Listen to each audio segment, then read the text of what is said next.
La langue française est une langue encyclopédique, je dirais. Et c'est peut-être pas par hasard que l'encyclopédie au XVIIIe siècle, la grande encyclopédie de Diderot et d'Alembert, a eu un tel impact. Car le principe de l'encyclopédie n'est pas celui du dictionnaire. L'encyclopédie comporte le mot cycle, qui veut dire qu'on va englober toute une série de notions sous un seul et même intitulé. Le dictionnaire, lui, c'est un classement alphabétique qui met en vrac, c'est une sorte de poème à la Prévert, enfin, c'est un cadavre exquis où on met toutes sortes de choses qui se succèdent selon le seul critère de l'alphabet. Et on peut classer les langues en langues soit cycliques, soit alphabétiques, je dirais. Le français est une langue cyclique, encyclopédique.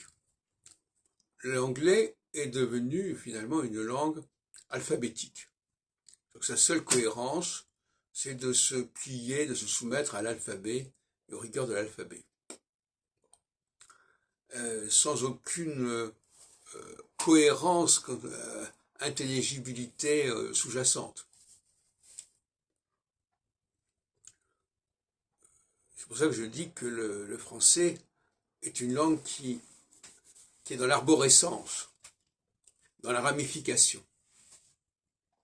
C'est-à-dire qu'on peut la suivre dans ses différentes ramifications, dans ses différentes méandres, alors que l'anglais, parce qu'il est synonymique, c'est une langue de juxtaposition complètement arbitraire.